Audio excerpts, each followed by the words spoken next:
something in you has said yes to life more times than you will ever count. In the center of your chest, behind the protective curve of your ribs, someone has been working without rest since before you took your first breath. Tonight, someone inside you wants to whisper a small secret. Are you ready to listen?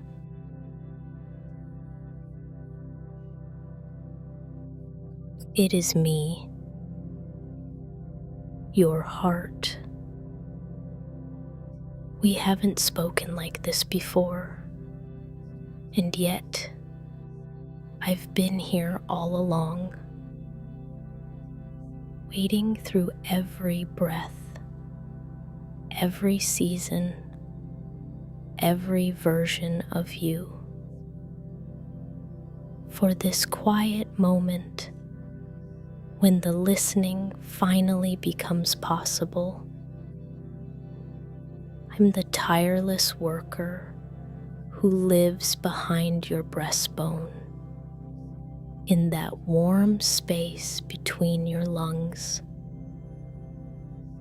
I've been beating steadily in your chest since before you had your first memory, before you knew your own name, before you understood what it meant to be alive. 18 days after you were conceived, I began. You didn't ask me to. You didn't need to. I simply began, and I've never stopped since. Every moment of your life, I've been here, folding and unfolding in rhythm, pushing life through every corner of your body. When you were born and took your first breath, I was already an old companion. When you learned to walk, I walked with you. When you fell in love for the first time, I raced with joy. When your heart broke, mine kept beating. I'm about the size of your fist. Small, quiet, hidden from view. Yet 100,000 times each day, I contract and release, sending oxygen and nutrients to your brain, your fingers, your toes, every cell that depends upon circulation. I don't need instructions. I don't need reminders. I don't need you to manage me, think about me, or remember me. I simply continue, quietly, faithfully. Here is something worth noticing. While the mind has been managing all of it, deciding, monitoring, running the day, this rhythm has been here the entire time, not pausing for it, not participating in any of it. Before the plans, before the worries, before the thinking, still here now, I'm always here. Every beat is something that has continued since the beginning. Every pulse, the body maintaining itself, not by decision, but by design. Would you like to know where I live? This place I have called home, while carrying life through you all these years?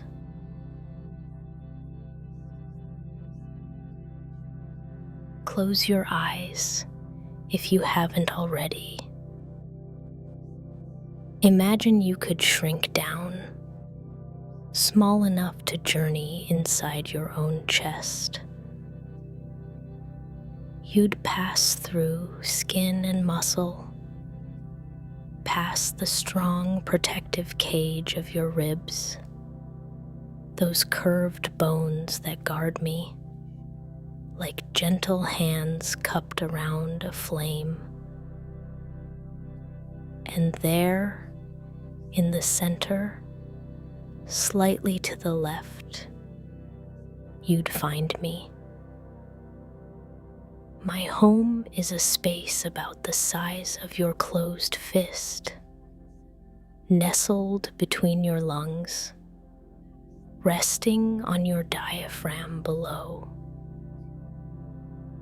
It's darker here than midnight, but not frightening. The darkness is warm, alive, glowing softly with deep burgundy light, like embers in a fireplace that have burned faithfully for years and will never go out. The walls around me pulse gently, smooth muscular tissue that contracts and relaxes in the rhythm you've known your whole life. Lub-dub, lub-dub, lub-dub. The color here is beautiful, if you could see it. Soft rose pink blends with warm cream tones, creating a sanctuary that feels ancient, sacred, protected. I'm wrapped in a thin sack, like a silk bag filled with a small amount of fluid, cushioning me, letting me move freely as I work. The temperature here is warm, almost like being held. I generate heat through my constant movement, and that warmth spreads through your chest, keeping you alive, keeping you safe. The air is thick with devotion, with purpose, and the sound. Oh, the sound fills this space like a lullaby that's played every moment of your existence. Lub-dub, lub-dub, lub-dub. Steady as ocean waves, reliable as sunrise, faithful as breathing. This small chamber, this fist-sized room behind your breastbone, is where I've kept watch since before you could remember. Never sleeping, never stopping, always working. Around me, Your lungs rise and fall like gentle bellows, and we work together, me and them, in a rhythm that needs no thought. Your ribs protect me from the outside world, and I protect you from the inside, pumping life through 60,000 miles of blood vessels that reach every part of you. This is where I live. This warm, dark, glowing sanctuary. And this is where I work for you, every moment without rest.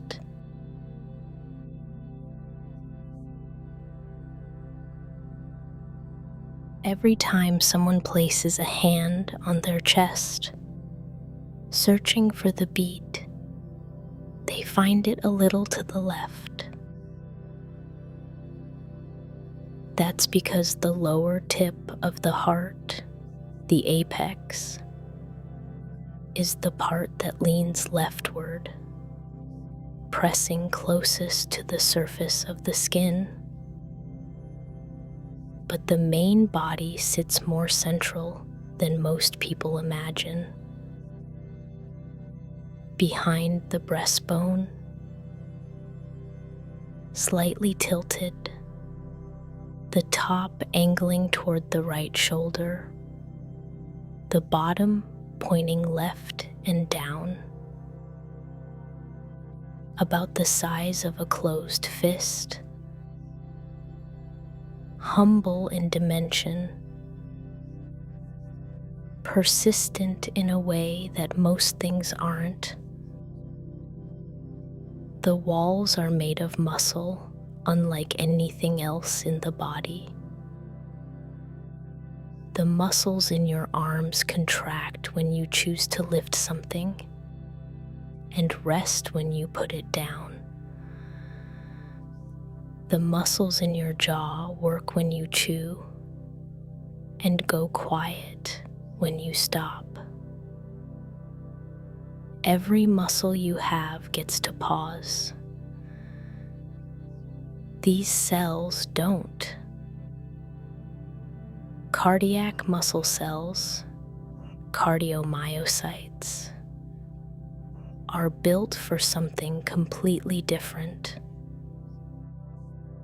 They're branched and interlocking, and between each cell and its neighbor, there are special junctions called intercalated discs. These junctions act as electrical gateways, allowing the signal to contract, to pass directly from one cell to the next, cell to cell to cell, all the way through the walls, like a wave moving through still water. Not a random firing, a coordinated one. And the signal that starts this wave doesn't come from the brain. It comes from inside. Nestled in the upper right corner of the heart is a small cluster of specialized tissue, smaller than a grain of rice, called the sinoatrial node, the natural pacemaker.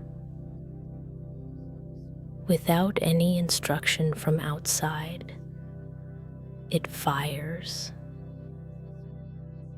produces an electrical impulse.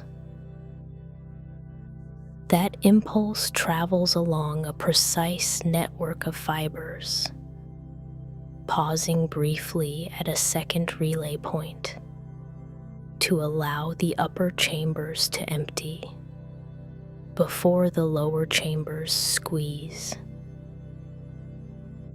The whole sequence takes less than half a second. Then the node fires again, self-generating, self-sustaining, no conscious oversight. These cells are also unlike other muscle in one more way. They cannot work without oxygen, not even briefly. Skeletal muscle can switch to anaerobic metabolism during intense effort, borrowing energy against a later debt. Cardiac muscle cannot. So the cardiomyocytes are packed with mitochondria, the structures that produce energy from oxygen, filling up to a third of each cell's entire volume. More mitochondria than almost any other cell in the body. Because the work never stops, and continuous work requires continuous fuel. There are 4 chambers, 4 rooms that work in pairs. The right side receives blood returning from the body, tired blood, blood that has delivered its oxygen and is now carrying carbon dioxide and the residue of the day's work. The right ventricle receives this blood and pushes it gently to the lungs. The distance is short.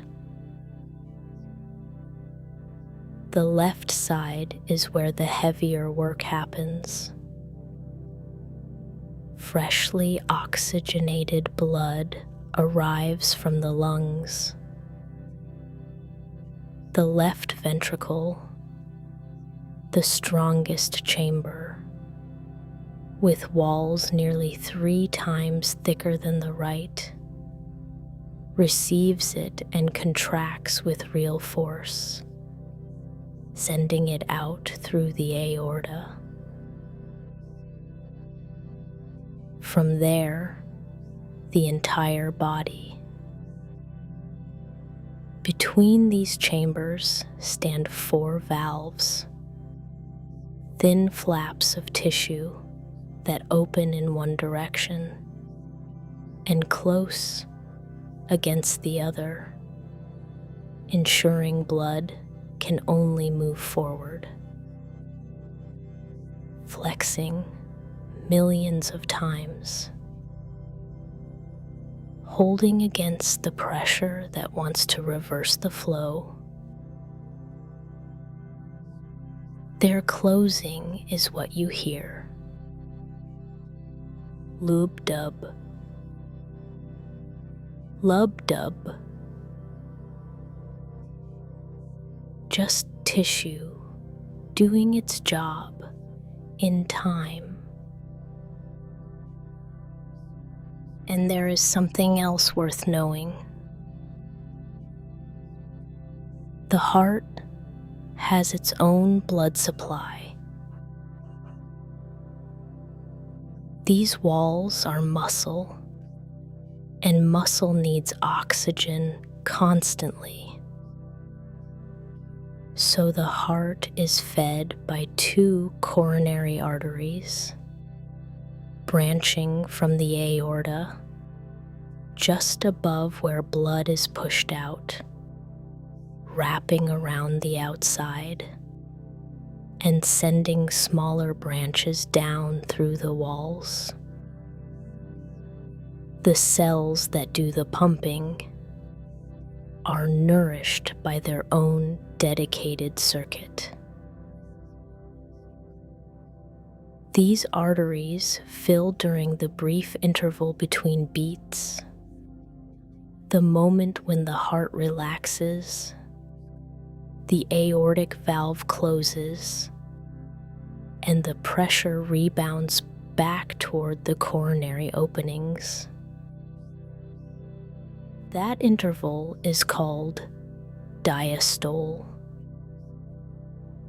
The contraction is called systole. Systole, then diastole. Contraction, then refilling. Squeeze, then expansion. Every beat contains both the work and the recovery, inseparable, built into the same cycle. And surrounding all of this, the chambers, the valves, the conduction fibers, a thin, silky sac called the pericardium, filled with a small amount of fluid, letting the heart move with each beat, twist and expand as needed, without friction against anything. This structure was not invented. It arrived over hundreds of millions of years of refinement, one surviving generation passing it to the next. What worked persisted. What didn't disappeared. And what exists now, in the center of the chest, is everything that endured. Humble in size, ancient in origin, exact in function,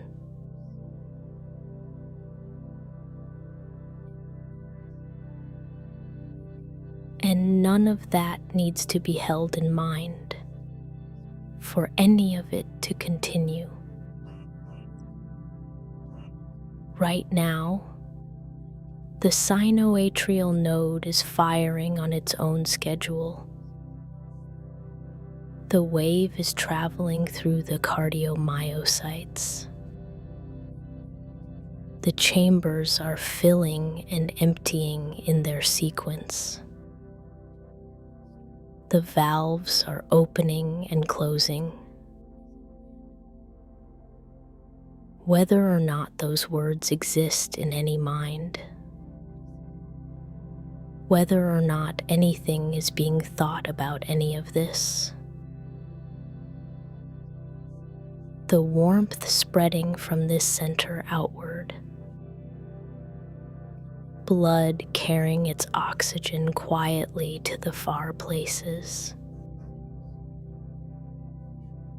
the rhythm, patient, continuing in the dark.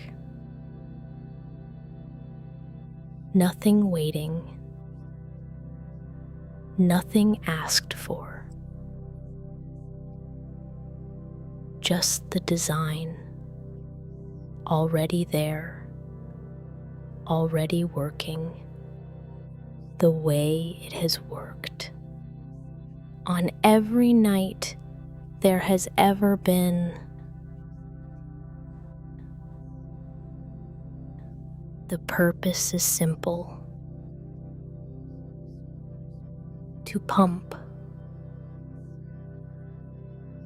100,000 times each day, the number shifting slightly based on what the body has asked for, whether there were rest or effort, calm or urgency, stillness or movement, but always substantial. Each beat sends blood through two circuits that run simultaneously. The shorter circuit, blood arrives from the body, enters the right side, gets pushed gently to the lungs. The lungs release what the blood no longer needs: carbon dioxide carried out in the next breath, and draw in fresh oxygen. The blood returns renewed.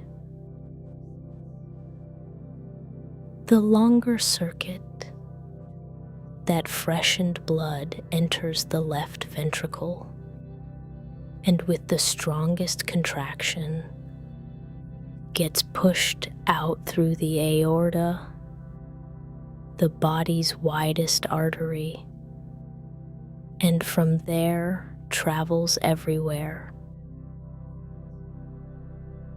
to the brain, always first,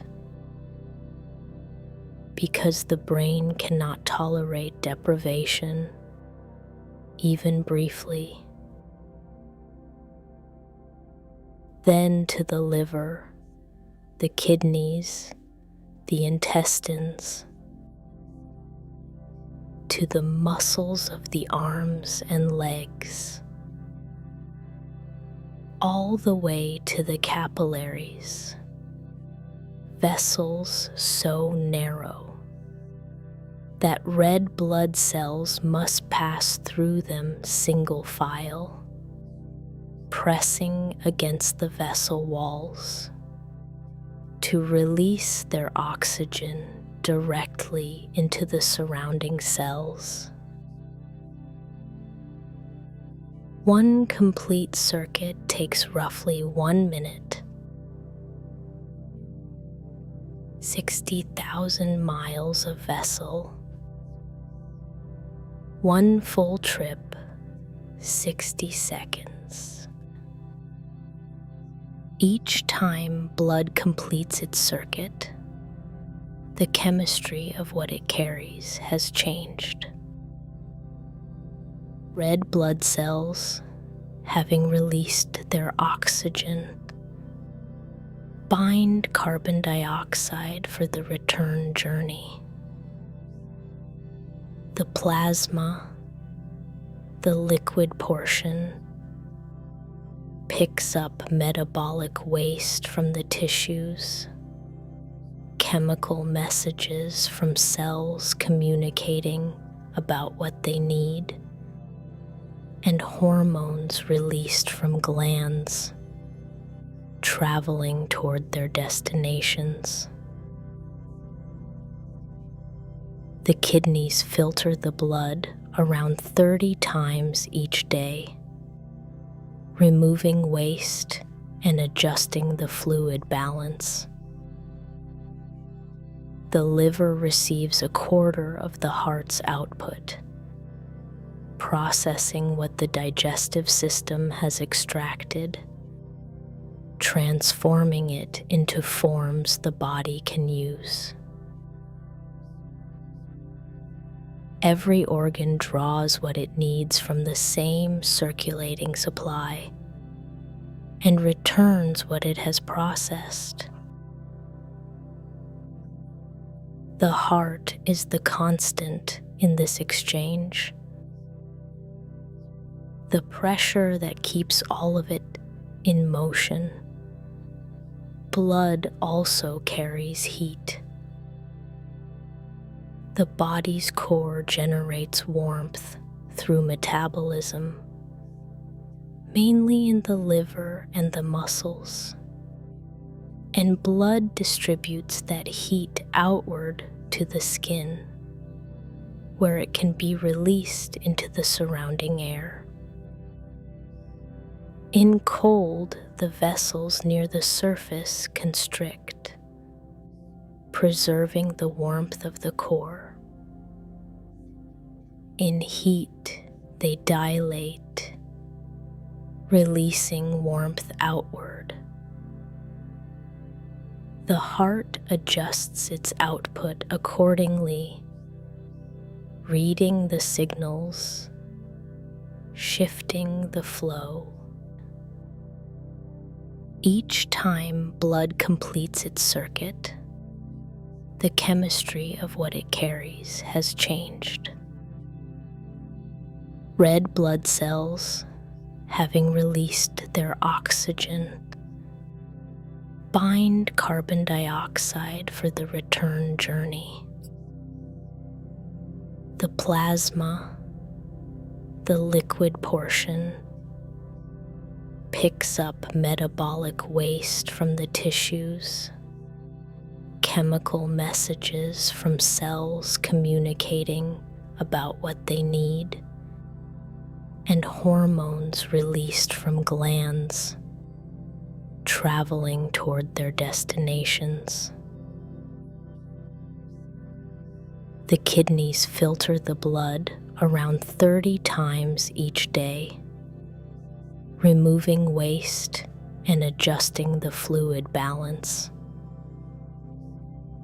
The liver receives a quarter of the heart's output, processing what the digestive system has extracted, transforming it into forms the body can use. Every organ draws what it needs from the same circulating supply and returns what it has processed. The heart is the constant in this exchange, the pressure that keeps all of it in motion. Blood also carries heat. The body's core generates warmth through metabolism, mainly in the liver and the muscles, and blood distributes that heat outward to the skin, where it can be released into the surrounding air. In cold, the vessels near the surface constrict, preserving the warmth of the core. In heat, they dilate, releasing warmth outward. The heart adjusts its output accordingly, reading the signals, shifting the flow. And the pressure itself is not fixed. Embedded in the walls of the major arteries are pressure sensors called baroreceptors. These sensors send signals continuously to the brainstem, reporting the current state of circulation. The brainstem adjusts rate and vessel tension in response, widening vessels when pressure climbs too high, narrowing them when it falls, speeding or slowing the heart based on what the system reports. No conscious decision, no delay. When you stood up this morning, blood briefly pulled downward with gravity, and before the motion was complete, the rate had already quickened slightly to compensate. When the nervous system registered threat, the heart responded before the feeling of fear had fully formed. When the meal settled into digestion, blood redistributed toward the gut, quietly, without being asked. There was no asking for any of this. there never needed to be. And now the signals are different. The demands that kept the pace elevated through the day are fading. The sympathetic nervous system easing its influence. The parasympathetic branch, the branch that quiets, taking over. The rate already settling downward. The pressure in the vessels already easing. The cycle continuing. Fresh blood out. Tired blood returning. Renewed and out again. Nothing to manage here. Nothing to direct. Just the rhythm, already doing what it has always known how to do, continuing now as it will continue through the night, whether or not anything in this mind is still listening. The quiet pulse in the chest, already there. When the body lies horizontal like this, the physics of circulation change. Through the day, gravity was a constant factor. Blood pooled slightly in the legs and lower body. The return of blood toward the heart, the venous return, required sustained effort. But now that effort is gone. Horizontal, blood distributes more evenly across the body. Venous return increases slightly with less resistance. Each beat fills the chambers more completely. And the brain, sensing this change, interprets it correctly. The body is still. The body is safe. The demands are different now. The parasympathetic nervous system deepens its influence. 60 to 100 beats per minute through the day. But here, now, the pace already descending. 40 beats, maybe 50, settling toward the slower range that sleep makes possible. Blood pressure falls along with the rate.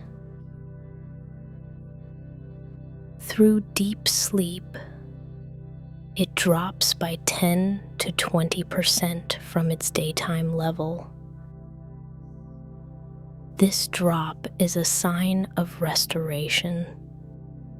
The cardiovascular system using the lower demand period to reduce wear on the vessel walls, to allow repair processes that require less pressure to proceed.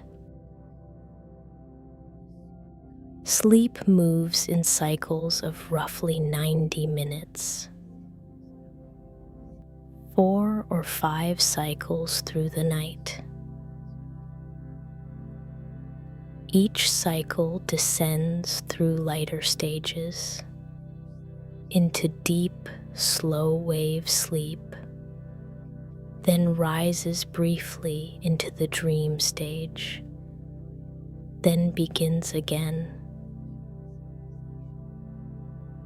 The heart moves with each stage. During the deeper slow wave stages, the rhythm becomes its most regular, slow, steady, almost metronomic. The body's metabolic demands are at their lowest here. The work is minimal. Maintain the pressure, keep the circulation flowing, sustain the organs through the quiet. During the dream stages, when the brain becomes briefly more active, the rhythm shifts with it, sometimes faster, more variable, following wherever the sleeping mind goes, then slowing again when that stage passes, always returning to slow. There is a measure that captures the quality of rest, called heart rate variability, the tiny natural fluctuations in timing between each beat. In a nervous system at rest, deeply parasympathetic, these fluctuations are larger, a signature of a system not in stress, not maintaining rigid alertness, not fighting anything. Tonight, as the body settles, that variability is slowly increasing. The autonomic system finding its balance, the nervous system exhaling. The vagus nerve becomes more active through this transition. The higher its tone, the more deeply the parasympathetic system can engage. The lower the resting heart rate, the more fully the repair processes can proceed. Through sleep, vagal tone rises, the long wandering nerve, finding its nighttime signal. The breath has already changed from when this began, slower. The intervals between inhales longer. The chest no longer working against anything. The jaw somewhere soft. The hands not holding. The shoulders settled into whatever holds them. Weight in the body distributing downward, the way weight does when there is nothing left to carry.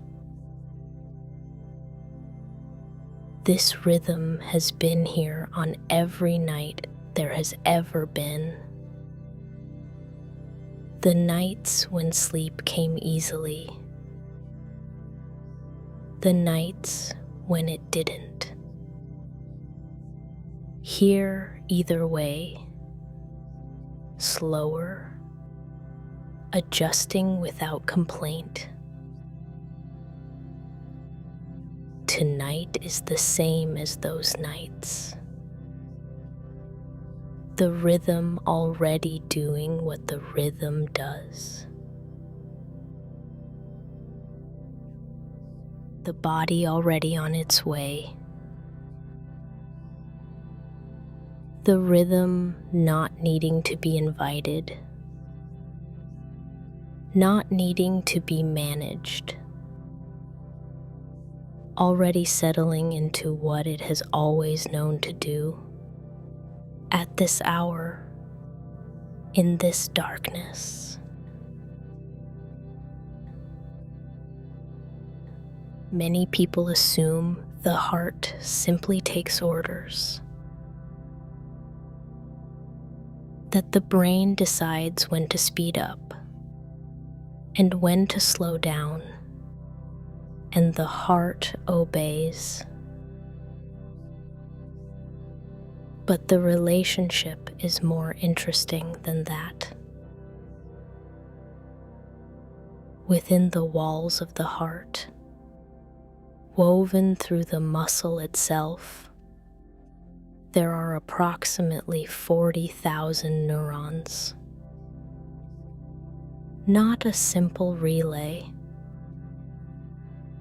a functional network, what researchers now call the intrinsic cardiac nervous system. These cells can sense changes in the blood flowing through. They detect pressure and stretch. They hold a kind of short-term memory, adapting based on patterns they've encountered. And they can make local adjustments to rate and force without waiting for any signal from above. In the immediate moment, the heart partly regulates itself. There is also something else. Every contraction of the heart's muscle generates electrical activity. An electrical activity generates a field. The heart produces the body's strongest electromagnetic field, measurably larger than the field generated by the brain. Researchers have detected it several feet from the chest. This is not a metaphor. It is a physical measurement. The heart, contracting here in the dark, producing something that extends beyond the boundary of the skin. Just another aspect of what has been here all along, whether known or not. This field pulses with each contraction, rhythmic waves moving outward through the space around the body. When two people are in close physical proximity, the fields of their hearts come into contact. Researchers have observed that during touch, cardiac rhythms between individuals can begin to synchronize. What this means for the body's sense of safety, for the feeling of being held, is still being understood. What is clear is that the field doesn't stop at the skin. And then there is what the heart sends upward through the vagus nerve.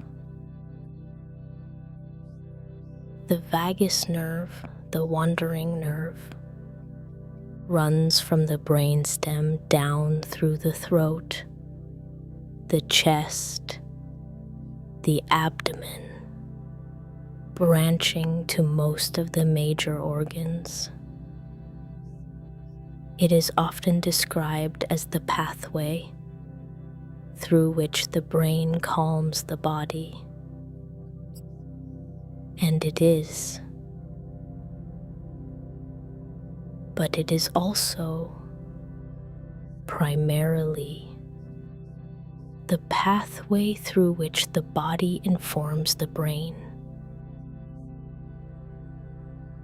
Approximately 80% of the nerve fibers in the vagus carry signals upward from the heart, from the gut, from the lungs, toward the brain. The brain receives far more information from the body than it sends down. The rhythm of the heartbeat is part of what the brain receives constantly. And this pattern shapes the brain's activity. When the rhythm is slow and regular, as it is now, the higher brain regions associated with calm thought become more accessible. The stress circuits quieten. The nervous system reads the heart signal as information about the body's state. And right now, that information says, safe, still, resting. Below, the gut is receiving this message too. The enteric nervous system, hundreds of millions of nerve cells lining the intestinal walls, operates with its own logic during the day. Digestion, monitoring chemistry, communicating upward through the vagal pathways. But at night it shifts. Digestion slows. The intense daytime work quietens. Millions of nerve cells settling with the body. Heart pulsing outward. Gut quieting. Brain receiving both, shifting in response. A conversation happening without direction, without any single voice coordinating the quiet. 60,000 miles of vessel carrying blood through all of this to the hands now resting, to the feet, to the warmth at the surface of the skin that has been there all along. The body in communication with itself, the way it has always been in communication with itself, long before there were words for any of what is happening. No single center directing it. No single voice.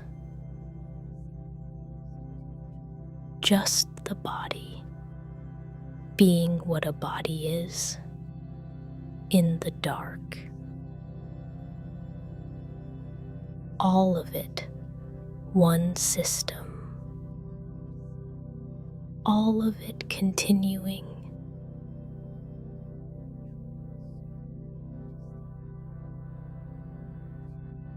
The lungs on either side,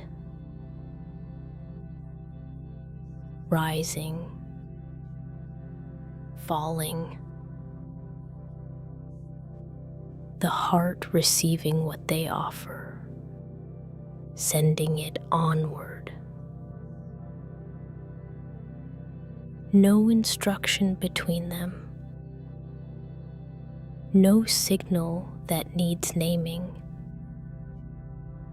Just organs in their ancient relationship, as they have always been. The brain above, its electrical patterns already different, what they were an hour ago. Through the day, the brain generated fast rhythms, the frequencies of focused attention, active processing, the effort of navigating the hours. But the longer the body has been still, the more those patterns change. Slower waves appearing, the kind that come when the body no longer needs to hold itself ready for anything. The default mode network, the network most associated with self-referential thought, with the sense of a continuous self moving through time, grows quieter as sleep deepens. This network is most active during waking, when the mind wanders through memory or forward into imagined futures, weaving the ongoing story of a self. In sleep, this network settles.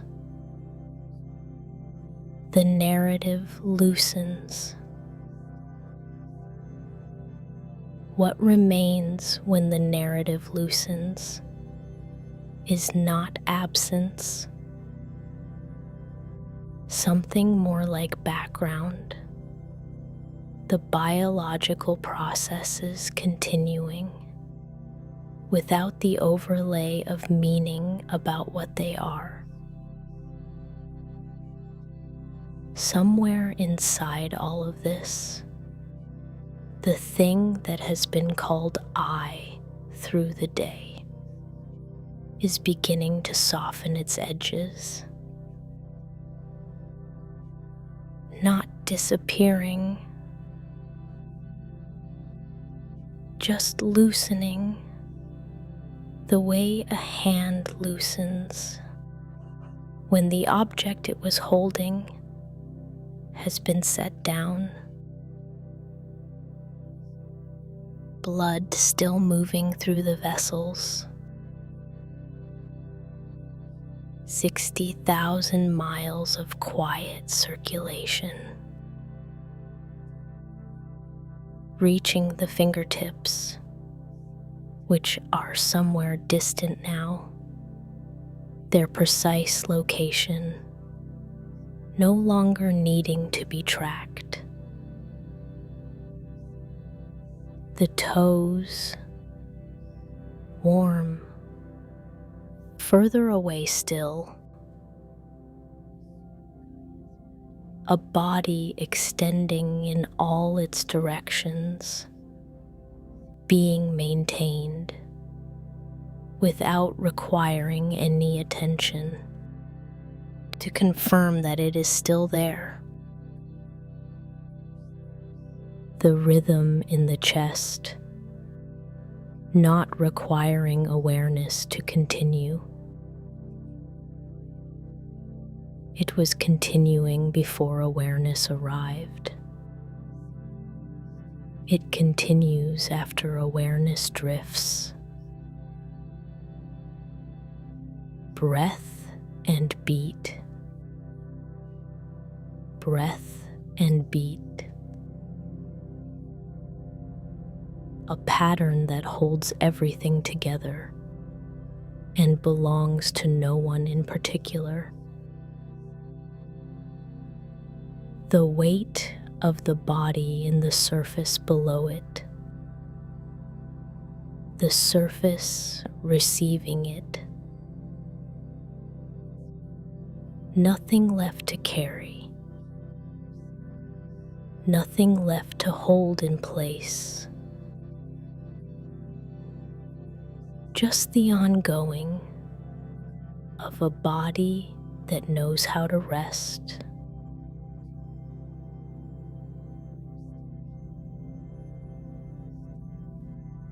The rhythm continues in the chest, behind the ribs, in the dark. Not slower than before, not faster, just present. Each contraction, each release, something the body does without discussing it. The warmth of it there in the center, the lub-dub, quiet now, not requiring any particular attention, to keep going. The vessels carrying their fluid outward from that warmth, to the arms resting at the sides, to the legs somewhere heavy below, to the slow rise and fall of the chest that continues beside the beat. Blood moving to the brain, which is engaged in something different from its daytime work. The hippocampus replaying experiences from the day, brief, compressed replays, transferring what was held in short-term storage into longer-term form. Synaptic connections evaluated through the night, some pruned, some strengthened.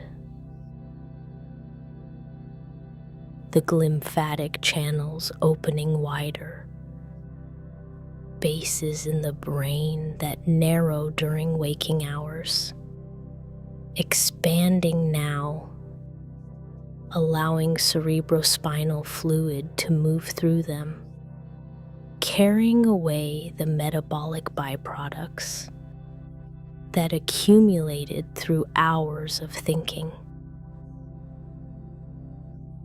The heart maintaining the circulation that supports all of this,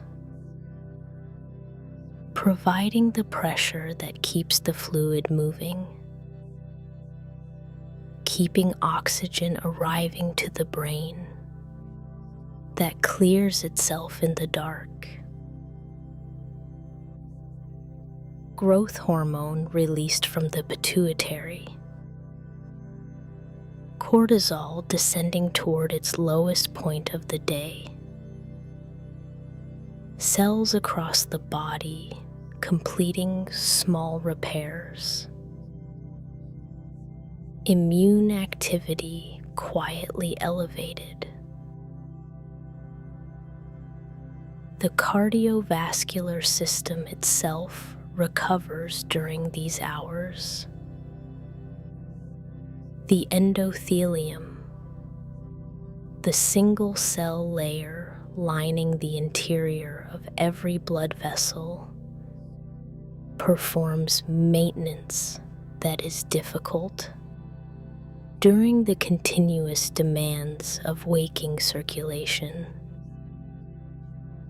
The brief drops in blood pressure across the night give these delicate cells a chance to restore themselves. The beat, patient, not hurrying any of this, not waiting for it to finish, just maintaining the pressure that makes it possible, as it has maintained that pressure on every night there has ever been. None of it decided. None of it asked for. Just the biology of a body at night, doing what it does when the conditions are right. And the conditions are right. The chest rising with the breath, falling, the beat between the breaths, reliable as it has always been reliable, not needing any name for what it is. Much of what happens here does not require naming. Much of what the sleeping body does remains only partly understood. The precise purpose of certain stages, what exactly is restored, why some things consolidate and others fade. These questions remain open, and the rhythm doesn't wait for them to close. 40, maybe 50 beats each minute, none of them waiting for any conclusion. The beat not caring whether it is understood, the warmth not waiting to be recognized, the circulation continuing in the vessel walls, in the capillaries, in the distant warmth of the extremities, whether any of this is being followed or not. The body in the dark continuing, the rhythm there, the breath there, the quiet work of systems that do not pause for questions. It is not clear what to make of all this, ongoing without effort. And it does not need to be clear. Some things are already what they are.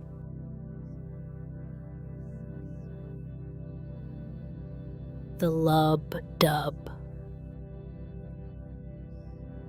Softer now. Still there. Just softer. somewhere in the chest, somewhere.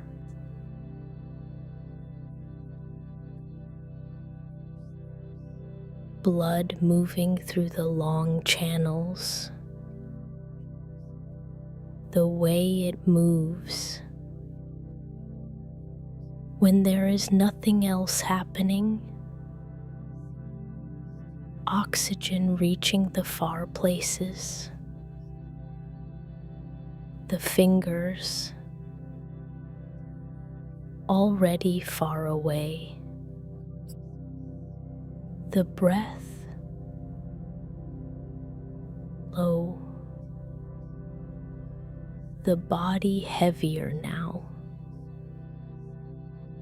than it was. Everything settling into the surface below. A warmth in the chest that has always been there. The ribs curved over it. The lungs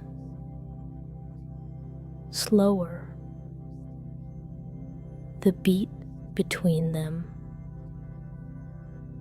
slower still. Something working,